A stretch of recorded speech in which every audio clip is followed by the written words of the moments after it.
Hello बच्चों, आज के क्लास में हम लोग मिसलेनियस चैप्टर के प्रॉब्लम नंबर 3 को सॉल्व करेंगे।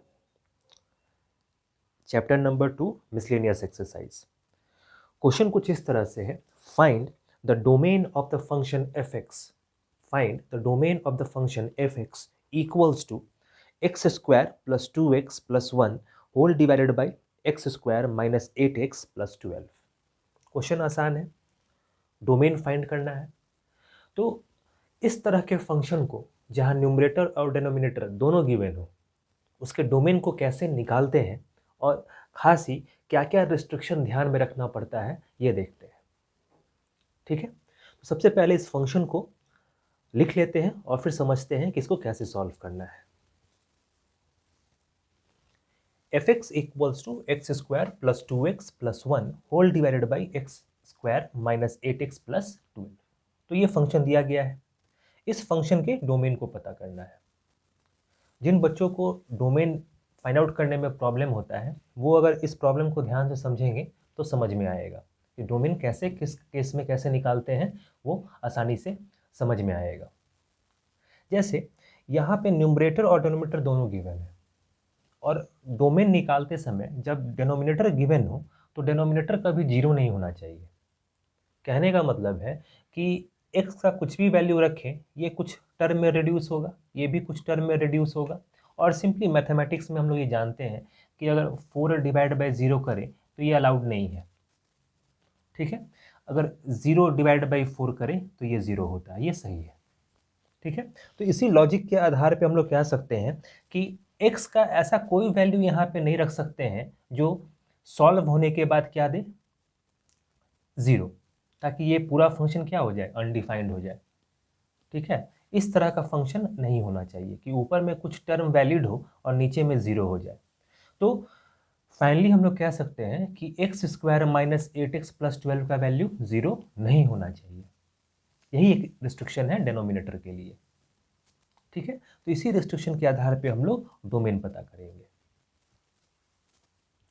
तो बच्चों आप क्लियर होगा कि इस डिनोमिनेटर के लिए क्या रिस्ट्रिक्शन है कि ये 0 नहीं हो सकता है। ठीक है, अगर 0 होगा तो पूरा फंक्शन अनडिफाइंड हो जाएगा। ठीक है, अब फंक्शन को एग्जिस्ट करने के लिए इस फंक्शन का होना ज़रूरी है।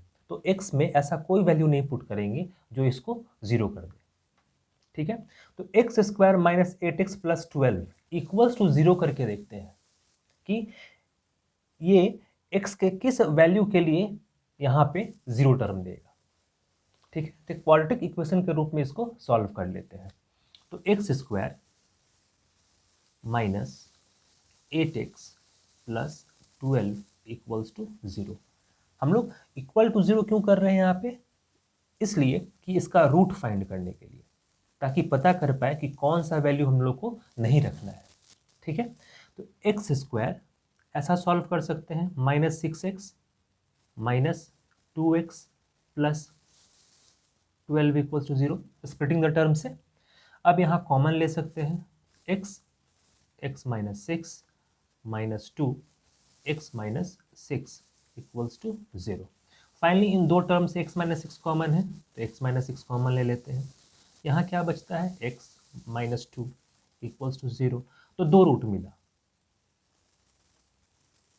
ठीक है, तो x का वैल्यू 6 और 2 ये रूट है। तो हम लोग यहाँ पे 6 और 2 को छोड़ के बाकी कुछ भी रख सकते हैं। क्लियर है, x इक्वल्स टू 6 और 2 को छोड़ के बाकी कुछ भी रख सकते हैं। और न्यूमरेटर में तो कुछ भी रखा जा सकता है क्योंकि यहाँ पे तो सारा कोई रिस्ट्रिक्शन नहीं है और ये पॉजिटिव क्वांटिटी भी है। तो न्यूमरेटर के लिए हम लोग कुछ भी रख सकते हैं, ऑल रियल नंबर्स। उसी तरह से डिनोमिनेटर भी ऑल रियल नंबर्स रख सकते थे, पर केवल 6 और 2 को छोड़ के। तो डोमेन क्या हो जाएगा बच्चों, अब आसान है फाइंड आउट करना। तो डोमेन जो हो जाएगा, domain belongs to all real numbers. सभी रियल नंबर्स हम लोग रख सकते हैं इसमें, कोई भी नंबर, लेकिन एक्सेप्ट 2 और 6। केवल 2 और 6 को हम लोगों को नहीं रखना है। ठीक है, तो इस तरह से हम लोग इस प्रॉब्लम को सॉल्व करेंगे। मैक्सिमम फंक्शंस को अगर देखा जाए तो उसमें डोमेन जो है ऑल रियल नंबर्स ही होता है। कुछ अगर रिस्ट्रिक्शंस को छोड़ दिया जाए तो, अगर रिस्ट्रिक्शंस होगा तो उस टर्म्स को हम लोग नेग्लेक्ट कर देंगे, इग्नोर कर देंगे।